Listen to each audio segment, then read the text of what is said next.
ওয়ার্দজাহানের খলিফা ওমর রাষ্ট্র পরিচালনা করেন। একটা সিকিউরিটি গার্ড নাই, কোনো বডিগার্ড নাই।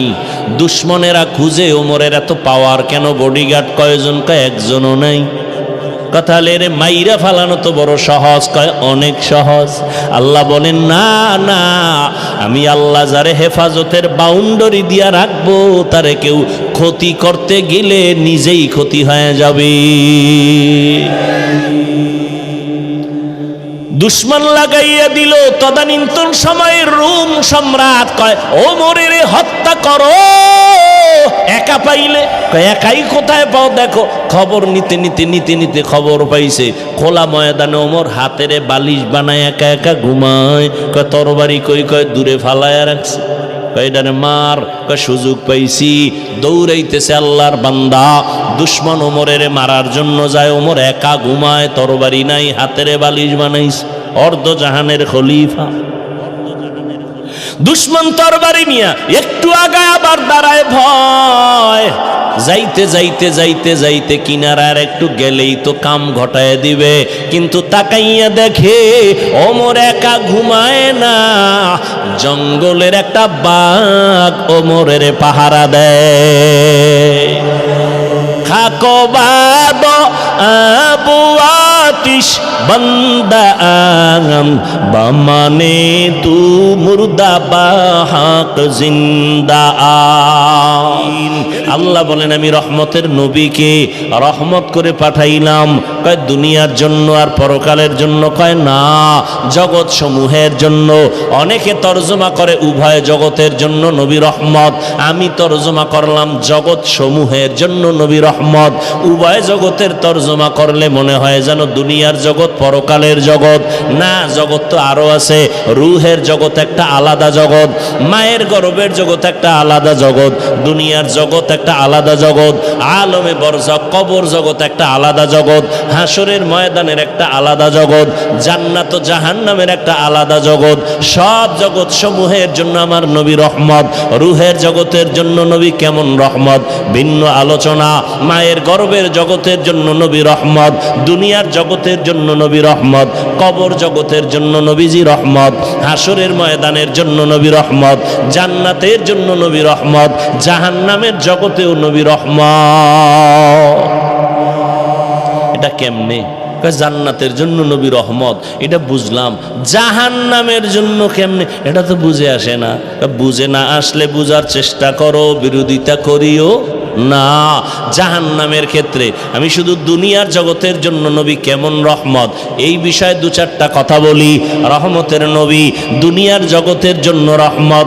এরে নবীরা আশেক শুধু কি মানুষের জন্য? কয় না, রহমতের নবী মুমিন মুসলমানের জন্য যেমন রহমত, বেঈমানের জন্য নবী রহমত। পুরুষের জন্য যেমন নবী রহমত, নারীদের জন্য আমার নবী আলাদা রহমত। শুধু মানুষের জন্য নবী রহমত না, জিনদের জন্য নবী রহমত। শুধু মানুষের জন্য নবী রহমত না, জঙ্গলের প্রাণী পশুদের জন্য নবী রহমত, নদীর মাছের জন্য নবী রহমত, গাছের জন্য নবী রহমত, সব মাখলুকের জন্য নবী। আবু জাহাল হাতের মধ্যে পাথর নিয়ে কয় ভাতিজা মোহাম্মদ আছে কি বলতে পারো? কয় লাভ কি? কয় বললেই তোমারে নবী মানবো, কালেমা পড়বো। নবী বলেন আমি জানি না। কেন জানো না রে ভাতিজা? নবী বলেন আমি গাইবের মালিক না। গাইবের মালিক কে? আলিমুল গায়বি ওয়াস শাহাদাতি হুয়ার রাহমানুর রহিম।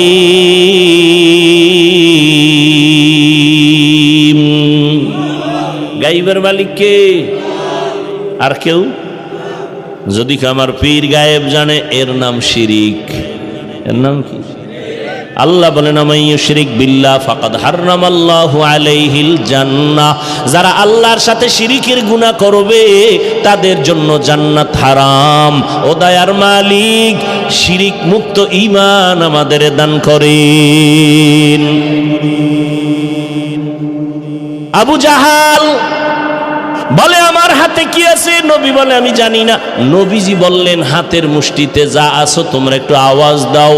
পাথরগুলো কালেমায়ে শাহাদাত পড়া শুরু করলো। কপাল খারাপ, আবু জাহিল্লা পাথরগুলো মাটিতে ফালায় কয় মোহাম্মদ বড় জাদুকর। কপালে কি নাই?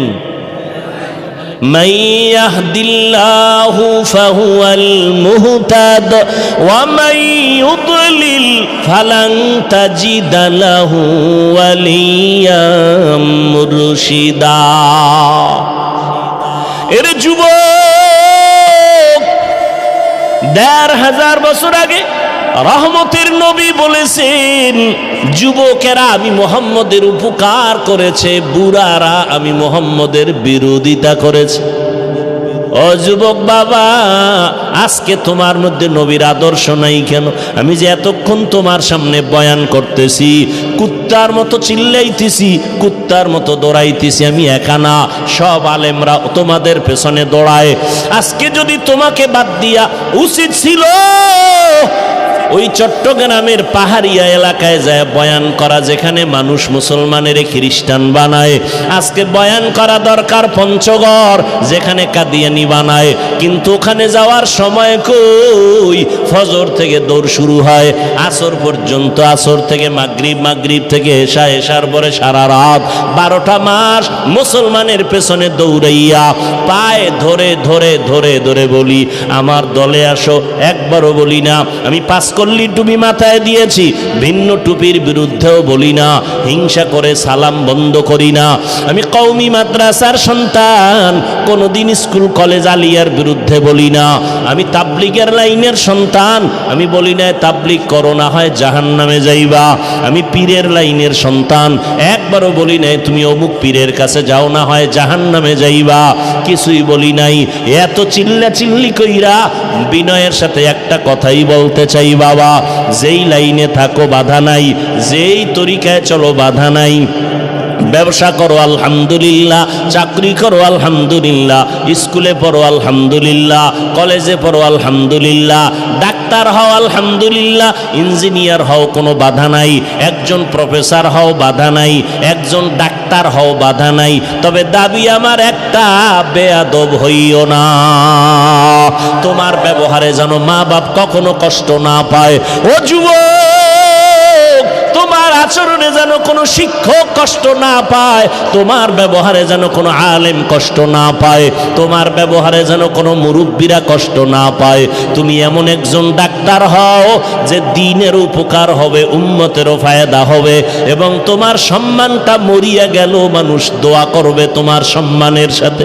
যদি এমনটা হতেই চাও, 2টা জিনিস তোমার লাগবে, লিখে রাখ। 2 জিনিস না থাকলে ডাক্তার হতে পারবি, জীবনে সম্মানের জীবন পাবি না। ইঞ্জিনিয়ার হবি ঠিক, সম্মান জীবনে পাবি না। হ্যাঁ, সম্মানিত ডাক্তার যদি হতে চাও, সম্মানের জীবন নিয়ে যদি ইঞ্জিনিয়ার হতে চাও, জেনারেল লাইনে থাকো আলহামদুলিল্লাহ, তবে সম্মান বড় দামি জিনিস। এটা পাওয়ার জন্য 2টা জিনিস তোমার লাগবে। কয়টা?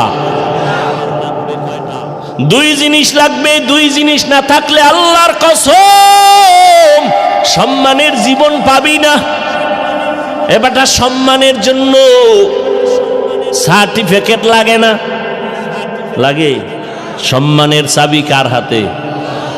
না কোনো দুনিয়ার সরকারের হাতে? দুনিয়ার সরকারের কাছে যদি চাবি থাকতো সম্মান কমানের, তো আমাকে হুজুর গো কবে কত আগে ফারাইয়া মারতো। কি চাবি কার হাতে? আল্লাহর হাতে চাবি। এই জন্য তাকাইয়া দেখছো কত সার্টিফিকেট ওয়ালারও সম্মান নাই, আর সার্টিফিকেট নাই আল্লাহ তারে অনেক সম্মান দিছেন, আছে না নাই? মাওলার খেলা বড় কঠিন। আমার আল্লাহর কুদরতের কারিশমা তোমার বিবেকের সব উল্টা। 2 জিনিস অর্জন করিও। জীবনে ডাক্তার হলো, সম্মান তোমার সবার উপরে থাকবে। প্রথম লাগবে তোমার সুস্থতা। কি ঘুমাইতেছেন? প্রথম কি? দ্বিতীয় লাগবে তোমার সুন্দর চরিত্র। কি এই দোনোটারে গজব করছো মোবাইল দিয়া। একটু চিন্তা কর, এই বেটা যুবক বাবা, একটু চিন্তা কর, রাগ করিস না। পৃথিবীতে যত তুই বন্ধু পাইছ সব স্বার্থপর, খোদার কসম সব স্বার্থপর। আল্লাহর কসম করে বলি, নিঃস্বার্থ এই জমিনে তোর একমাত্র বন্ধু ওলামায়ে আহলে হক। এরা সব নিঃস্বার্থ বন্ধু, এদের কোনো স্বার্থ নেই। এই তুই আমারে গালি দাও জানি না, কথা হয় না, কি পরিমাণ গালি দাও, কি পরিমাণ বিরোধিতা করো, এরপরও কোনো প্রতিবাদ করি না। দেখলে সালাম দেই, বাবা কেমন আছো, বাড়ি কই, হাসি মুখে। ইমামের বিরুদ্ধে কত কথা, ইমাম কোনো দিন রাগ করে না, বরদোয়া করে না, গালি দেয় না। বেতন দেয় 10,000 6 মাস বাকি, কোনোদিন ইমাম সাহেব মানব বন্ধন করছে? জুমায় কইছেনি যে বেতনটা টাইম মতো দিবা, নাইলে আসর থেকে সূরা উল্টা পড়া হবে। নিঃস্বার্থ তোমার একমাত্র বন্ধু আলেম। এরে যুবক, দুই জিনিস তোমার লাগবে সম্মানের সাথে যদি তুমি জীবন চালাইতে চাও। এক নাম্বার কি বলছি? সুস্থতা। রাতের ঘুম হলো সুস্থতার জন্য মহা ঔষধ। এটারে জবাই করছো কি দিয়া? ব্যাস, এখানে কোনো অস্টাজ লাগবে না, এটা ডাইরেক্ট ওয়াজ। আর এটা আমাকে হুজুরে ওয়াজ না। গুগলে ঢোক, মোবাইল তো আর ছাড়বি না, জিব্রাইল আইলো। তাহলে আকাম না করে দিয়ে একটা ভালো কাজও কর, গুগলে ডুইকা সার্চ দে রাতের ঘুম শরীরের ঔষধ কি হিসাবে বা কোন অংশ, সব ডিটেলস চলে আসবে। রাতের ঘুম শরীরের মহা ঔষধ, তবে রাতের প্রথম অংশ না, শেষ অংশ না, মধ্যাংশের ঘুম হলো শরীরের মহা ঔষধ। তুমি চরিত্র এত সুন্দর, একটা কলঙ্কের দাগ নাই, কিন্তু চাকরি পাইছো ভালো, বেতন কত হাই স্কেল, কপাল খারাপ, তুমি অসুস্থ, এক সপ্তাহ নাই, কেউ নাই কেন, কয় স্যার অসুস্থ, করে রিজাইন দিতে বল। তাহলে সুস্থতার দাম কত? কিন্তু তুমি সুস্থ, তোমাকে মেডিকেলে বারবার চেক আপ করার পরে এক বিন্দু কোনো রোগ ধরা পড়ে নাই, কিন্তু রোগ আছে একটা, চরিত্র খারাপ। চাকরি মেয়াদ বাড়বে, তাহলে দুই জিনিস লাগবে, সুস্থতা, সুন্দর চরিত্র। সুস্থতার জন্য লাগবে একটু রাতের ঘুম, চরিত্র ঠিক করতে হলে লাগবে একদিকে মোবাইল ছাড়ো, অন্য দিক থেকে মদিনাওয়ালার আদর্শকে আঁকড়াইয়া ধরো।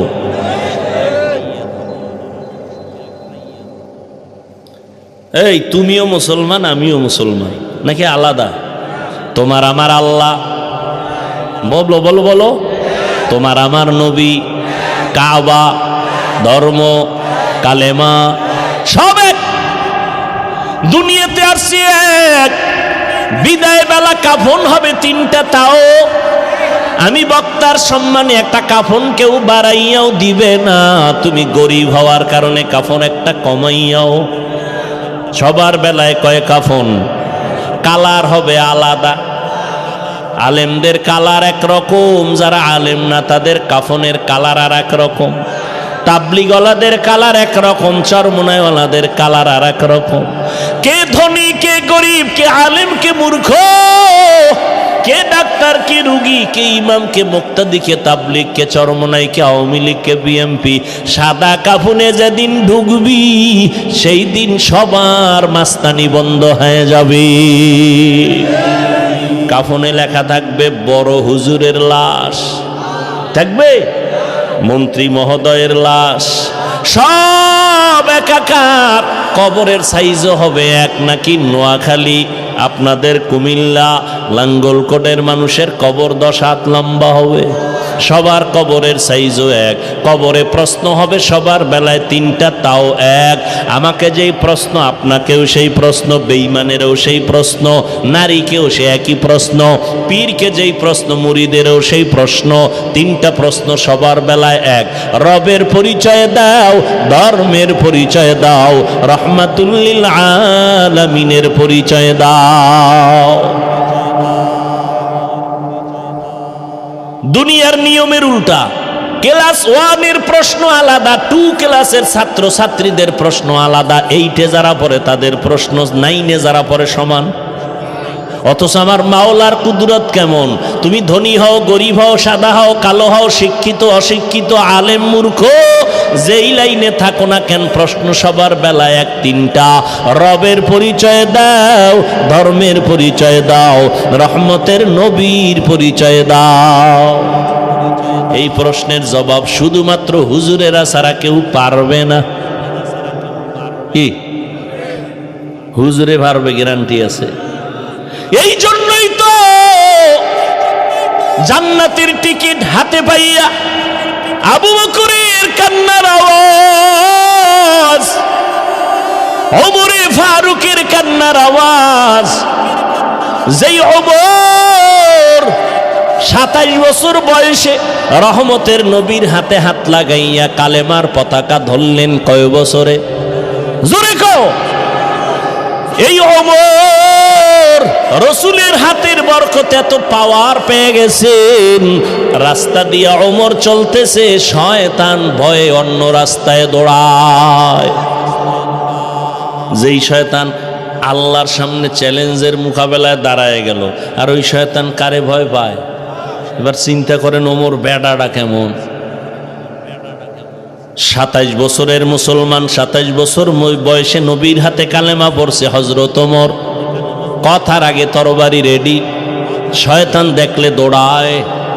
ওয়ার্দজাহানের খলিফা ওমর রাষ্ট্র পরিচালনা করেন, একটা সিকিউরিটি গার্ড নাই, কোনো বডিগার্ড নাই। দুশ্মনেরা খুঁজে ওমরের এত পাওয়ার কেন, বডিগার্ড কয়জন? কয় একজনও নাই।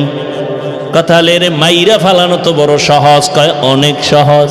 আল্লাহ বলেন না না, আমি আল্লাহ যারে হেফাজতের বাউন্ডারি দিয়া রাখবো, তারে কেউ ক্ষতি করতে গেলে নিজেই ক্ষতি হয়ে যাবে। দুশ্মন লাগাইয়া দিল। তদানীন্তন সময়ের রোম সম্রাট কয় ওমরের হত্যা করো, একা পাইলে। একাই কোথায় পাও? দেখো খবর নিতে নিতে নিতে নিতে খবর পাইছে খোলা ময়দানে ওমর হাতেরে বালিশ বানায় একা একা ঘুমায়। কয় তরবারি কই? কয় দূরে ফালায়া রাখছে। কয়ডারে মার। কয় সুযোগ পাইছি।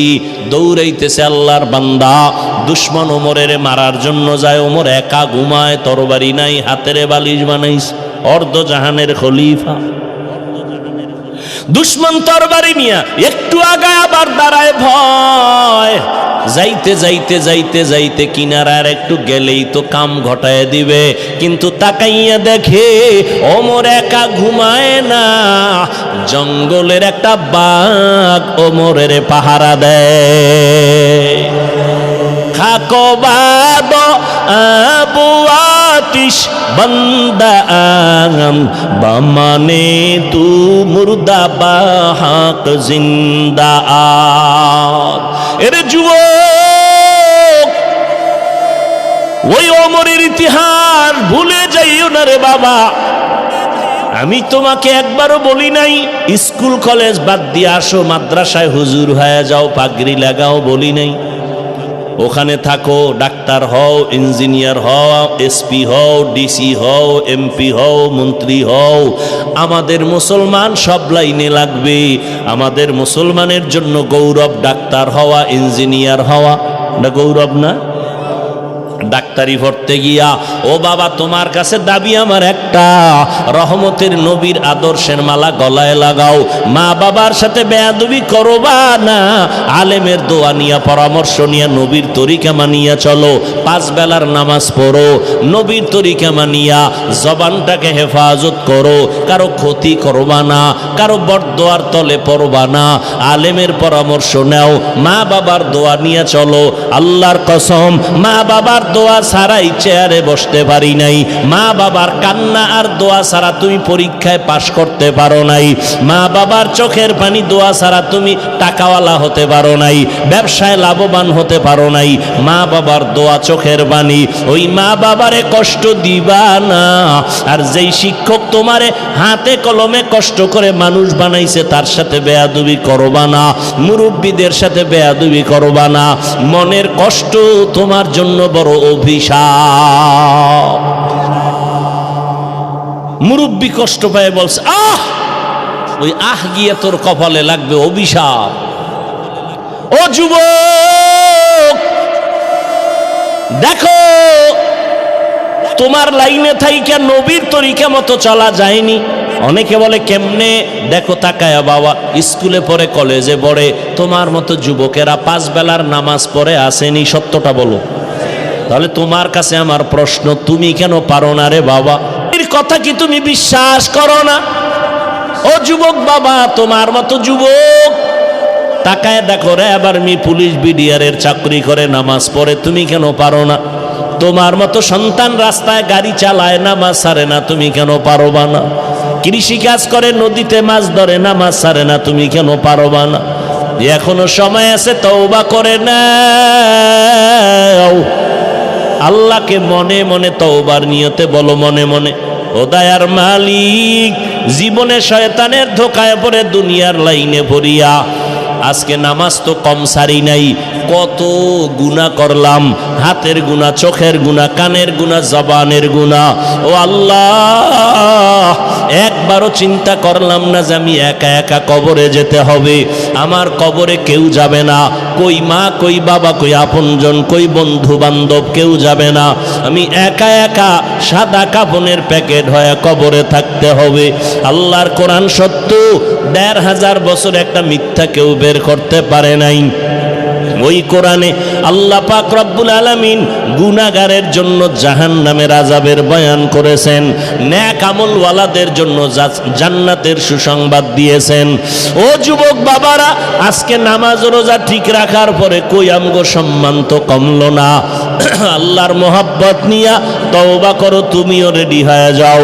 মরিয়া গেলেও যাবা, আর নামাজ ছাড়বা না, বেপরদায় চলবা না, মা বাবাকে কষ্ট দিবা না, নবীর তরিকার বাইরে চলবা না, নবীর মোহাব্বত নিয়া, উলামায়ে কেরামের পরামর্শ নিয়া 5 ওয়াক্ত নামাজ পড়বা, মা বাবার দোয়া নিয়া চলবা।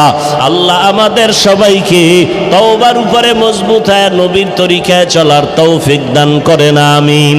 আলহামদুলিল্লাহি রাব্বিল আলামিন, ওয়াসসালাতু ওয়াসসালামু আলা সাইয়্যিদিল আমবিয়াই ওয়াল মুরসালিন ওয়া আলা আলিহি ওয়া আসহাবিহি আজমাইন। ইয়া আরহামার রাহিমিন, ইয়া আরহামার রাহিমিন, ইয়া আরহামার রাহিমিন, রব্বিরহামহুমা কামা রব্বায়ানি সগীরা। আল্লাহুম্মা ইন্নাকা আফুউন কারীম তুহিব্বুল আফওয়া ফা'ফু আন্না। ও দয়ার মালিক, একটু কুদরতের নজর দিয়া দেখেন, এই বৃষ্টি বাদলে আপনার বান্দারা আপনাকে ভুলে নাই। কত যুবক, কত ছাত্র, কত আলেম, কত মুরব্বীরা হাজির হয়েছে, মা বোনেরাও হাত তুলেছেন। মেহেরবানি করে আমাদের জীবনের গুনাহগুলো মাফ করে দেন, মাহফিল কবুল করে নেন। আয় আল্লাহ, সমস্ত এলাকাবাসীকে কবুল করে নেন, ঘরে ঘরে শান্তি আল্লাহ দান করেন, সুন্নাতওয়ালা জিন্দেগি দান করেন। আমার কলিজার প্রত্যেকটা যুবকের দিনদার বানায়া দেন, রিয়া হাসাদ কিবির দূর করে ইখলাস দান করেন। উলামায়ে কেরামের পরামর্শ নিয়ে নবীর তরিকায় চলার তৌফিক দান করেন। 5 ওয়াক্ত নামাজি বানায়া দেন, মোবাইলের গুনাহের থেকে হেফাজত করেন। মা বোনদের আবেদা বানায়া দেন, সন্তানগুলো নেককার বানায়া দেন। লেখাপড়া যারা করে পরীক্ষার্থী কামিয়াবি দান করেন। সারা দুনিয়াবাসীকে মাফ করে দেন। ফিলিস্তিনের মুসলমানের উপরে রহমত দান করেন।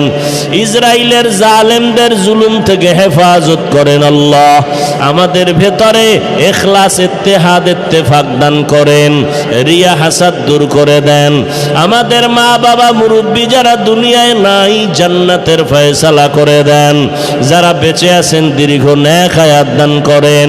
আমাদের ভেতরে যারা অসুস্থ, সুস্থতা দান করেন। আয় আল্লাহ আদবালা বিনয়ী জিন্দেগি দান করেন। আয় আল্লাহ মাদ্রাসা, মসজিদ সহ অন্যান্য শিক্ষা প্রতিষ্ঠান নবীর আদর্শে কবুল করে নেন। আয় আল্লাহ নবীজির সুন্নতলা জিন্দেগি দান করেন, বাইতুল্লাহ নবীর রওজা জিয়ারতের ব্যবস্থা করে দেন, চলার পথে হেফাজত করেন, বাতিলের মোকাবেলায় বিজয় দান করেন, মিথ্যা মামলায় যারা জড়িত কুদরতের হাতে হেফাজতের মুক্তির ব্যবস্থা করে দেন আল্লাহ। আয় আল্লাহ ইজ্জতের হেফাজত করেন, জান মাল আহাল পরিবার হেফাজত করেন, মুখালেফের মুআফিক বানায় দেন, জাহিরি বাতিনি দুশ্মনদের চক্রান্ত থেকে হেফাজত করেন। আয় আল্লাহ ইজ্জতওয়ালা জিন্দেগি দান করেন, সারা দুনিয়ায় খেদমতের জন্য কবুল করে নেন, সুস্থতার নেয়ামত আমাদের দান করেন, 5 ওয়াক্ত নামাজ বা জামাআত আদায়ের তৌফিক দান করেন, সকল ব্যবসায়ী যারা চাকরিজীবী যারা কামাই রুজি ব্যবসায় বরকত বাড়ায় দেন, বিদেশের ঘরে প্রবাসে যারা আছে সবাইকে হেফাজত করেন। আয় আল্লাহ মুসলমানদের এক নেক বানায় দেন, উলামায়ে কেরামদের এক হওয়ার তৌফিক দান করেন, শয়তানের ধোঁকা থেকে আমাদেরকে হেফাজত করেন, নবীজির মোহাব্বতে আমাদের দোয়া কবুল করে নেন। সাল্লাল্লাহু তাআলা আলা খাইরি খালকিহি মুহাম্মাদ ওয়া আলিহি ওয়া আসহাবিহি আজমাইন। আমিন আমিন আমিন বিরহমাতিকা ইয়া আরহামার রাহিমিন।